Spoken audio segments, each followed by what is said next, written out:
Welcome to Presence with Peacock Voices, our YouTube channel where we discuss how mastering the human voice will allow you to become the leader and communicator that you want to be. It is Women's History Month. We are here to celebrate women's voices and talk about the challenges and how we feel that women's voices should be looked at and heard today. The reality is that women's voices are judged more harshly than men's voices are. And I'm actually going to take a second to read a statistic for you. So there was a study done in 2018 where a man's voice was recorded. They raised the pitch frequency to match a feminine perceived pitch frequency. And the results were that the female voice was perceived as 29% less charismatic, 31% less likable, and 13% less confident than their male counterparts.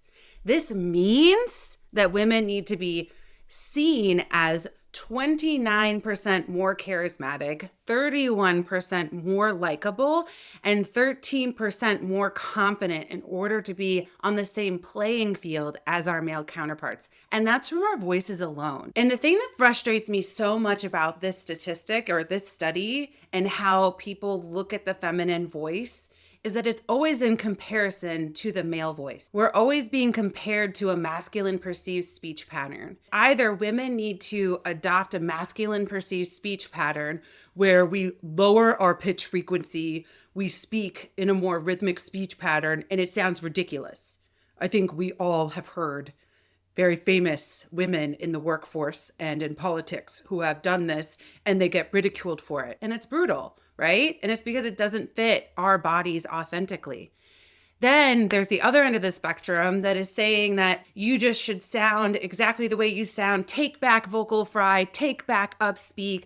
We should all just sound like this because we don't need to change. And the thing that frustrates me with this is that, okay, so either we have to try and sound like men or we continue to do something that doesn't work for us. Why aren't we looking for a solution where we find for women's bodies the way that our resonance tracks works, the way that our vocal folds operate because of their length, their thickness, their frequency of vibrations? Why aren't we looking for what works for our voices? Women's voices are magical. Our voices are so powerful. We have the ability innately to calm people down. We have melodic lines, the inflection that is a core component of a feminine perceived speech pattern is one of the most important components of a charismatic speech pattern. It is crucial for sales. It is crucial when you're trying to get that buy-in. We have beautiful sounds that we make with our voices. We utilize these long lines that are engaging and exciting. It makes people want to hear us. It makes people want to listen to us. So then how do we capitalize on that and marry it with what is seen as powerful as having strong leadership? We have flexibility. We can play with resonance. I can sit here and as I'm speaking to you, all I'm doing is changing my resonance. Nothing about my speech pattern is changing besides my resonance. My pitch frequency is exactly the same. My inflection is exactly the same. My silence is exactly the same. I am just playing with resonance. And this speech pattern right here, when I use resonance this way, is inherently more powerful and a stronger sound of leadership than this one, right? But I didn't lower my pitch. I didn't change who I am. I didn't do anything that makes me physically uncomfortable. It's about finding what works for your body. And that's what I really want to encourage women to do. Find what works for us. So I wanted to finish today talking about one of the vocal characteristics that is stereotypically attributed to women, and that is upspeak. Upspeak is a speech pattern where instead of going down at the ends of phrases, you finish phrases going up. So, hi, my name is Margaret Izzard Oskui, and I am the co-founder and CEO of Peacock Voices. Upspeak is actually an incredible tool that a lot of people across all gender identities use to make other people feel welcome, to make other people feel like there's space for their ideas to be heard. It is non-threatening, right? But when used consistently, it makes the speaker sound insecure. It makes the speaker sound confused. It makes the speaker sound like they don't have a strong enough knowledge base. You lose your leadership when you speak with upspeak. And for some reason, this has been attributed to women. I'm here to tell you that I've had to work on upspeak with every client I've ever had. So it is not just in women, but it is commonly called out in our voices. And I just want to do a quick exercise for any of you who might be struggling with upspeak so that you can learn how to remove it from your speech pattern if that is a choice you want to make. Everything about your voice is a choice. But if you want to remove upspeak from your speech pattern and it's something that you utilize, the best way to do it is to go really slowly and follow the rule, what goes up must come down. The first thing you want to do is identify where you're using it, because it might not be an all the time thing. Is upspeak coming into your speech pattern when you are nervous? Is upspeak coming into your speech pattern when you are talking to someone you perceive as a boss or somebody who's intimidating to you? Or are you using upspeak when you are being the boss, when you are speaking to people who you manage?